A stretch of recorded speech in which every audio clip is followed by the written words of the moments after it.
Inatasan ni Acting Chief PNP Police Lieutenant General Jose Melencio Nartates Jr.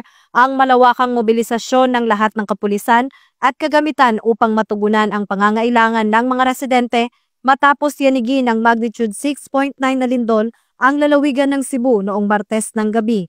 Kasabay nito, ang mga pulis ay pinatutungkulan ding magbigay ng seguridad sa mga establishmento at infrastruktura na maaaring naapektuhan ng lindol upang mapanatili ang kaligtasan ng publiko. Naka-standby ang engineering service ng PNP upang magbigay ng technical na tulong sa inspeksyon ng istruktura ng mga gusali at pasilidad na maaaring naapektuhan. Inatasan ng mga pulis sa iba't ibang mga lalawigan na naapektuhan na makipag-ugnayan sa lokal na pamahalaan para sa agarang pagtugon.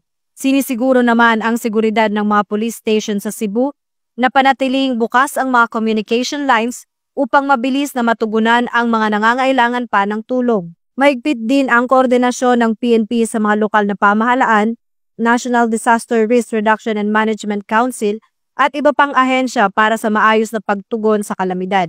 Patuloy ang pag-monitor ng PNP sa kasalukuyang sitwasyon at paghahanda ng karagdagang puwersa mula sa National Headquarters at mga kalapit na rehiyon upang palakasin ang operasyon ng PRO-7 sa pagbigay ng seguridad, suporta sa mga evacuation centers at muling pagpapanumbalik ng normal na pamumuhay sa mga apektadong komunidad.